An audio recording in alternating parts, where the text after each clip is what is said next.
1920年嘅廣州城，到處兵荒馬亂，槍炮聲日日響到拆天。喺嗰個時候，如果有人同你講話要修馬路嚟起樓，肯定就俾人話佢係傻噶啦。你起完咪又係俾炮火炸爛？但係偏偏有班人呢就唔認命，喺硝煙彌漫中執起瓦礫重建家園。今日等我帶大家一齊翻開呢段火中築城嘅歷史。響1925年6月，廣州政府對住全體市民激昂咁樣話啦：革命政府為市民謀福利嘅大計終於可以施展拳腳，我哋要令珠江口變身成為璀璨新世界。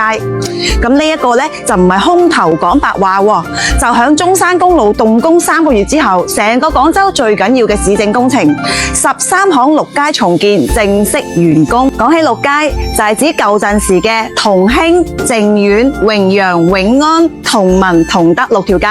咁老廣州呢，都知道係火災黑點啦。1921年燒鋪200幾間，1922年再燒150幾間。政府早就想改造啦，但係荷包乾塘拖足幾年，直到1923年嘅8月，工務局出咗條橋啦。鋪主租客夾錢捉路，商會管數，政府淨係監管唔掂錢。咁呢招將水不沾呢，即刻就贏得商家信任。1924年4月，榮興公司中標開工，消防隊直接拎鐵錘同勾陀清場。最犀利呢，就係工程撞正商團事變，西關打到飛起，但捉路就冇停過。大家睇住靜遠路高樓林立，預言呢度肯定旺過以前，成個西關空氣都唔同晒。咁果然呢，1925年重陽之後，6街馬路剪彩，孫科同工務局局長林日文同街坊飲茶賀喜。跟住17鋪、18鋪、上九、下九鋪等10街馬路陸續開建。1926年11月，西關10街開放典禮更加墟冚啦。孫科夫人陳淑英剪彩，牌樓掛滿鮮花。林日文講得坦白：以前起路政府出錢，而家市府冇水，全靠街坊夾粉先搞得掂。咁同期全城大執位，越秀北發正路，小北路起新路，長堤永漢路鋪水泥，東山挖渠，燕塘築飛機場。最緊要嘅係1925年7月政府改組，商會、工會、農會都有代表入委員會。咁政商關係開始破冰。到咗1928年嘅元宵節，新上任嘅林雲該喺報紙公布整頓市政大計，直言我管市政3次都半途而廢，咁今次呢就要搞鋪排。佢請咗專家規劃公園馬路，搞義務教育，整頓水電同電話，仲話啦，所有方案都要街坊過目。咁喺1929年嘅8月，廣州政府施政計劃書出爐啦，9大要點石破天驚。第一，定位廣州呢就要做華南商業心臟，西邊就設工廠區，河南就做商業區，東山竹絲崗起模範住宅。第二，3年之內要開61條馬路，6年之內要築35條郊外公路。第三，起游泳場、賽馬場、平民宿舍。第四，自來水、電燈、電話大升級等等。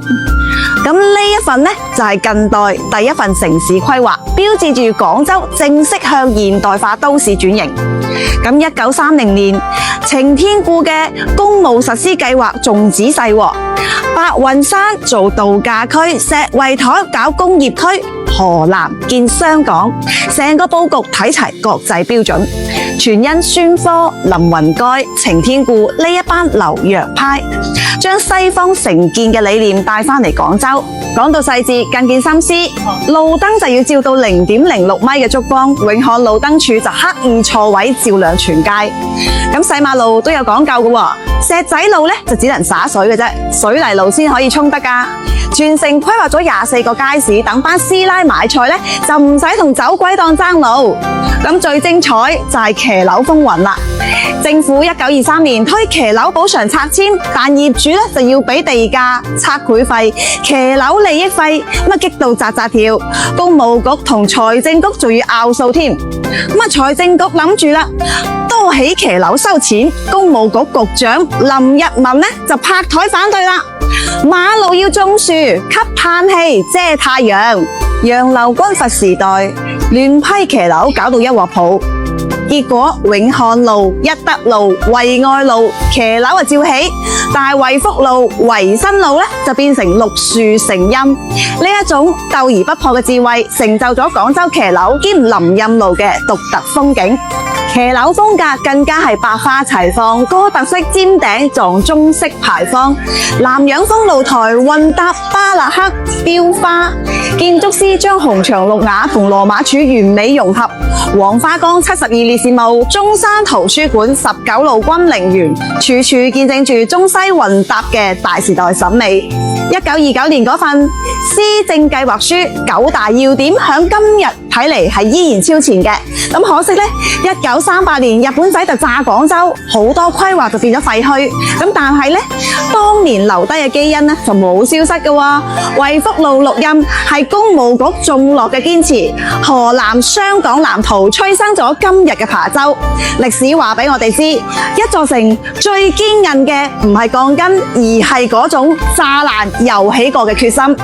正如程天顧當年話齋，馬路可以斷，規劃條脊骨係唔可以彎。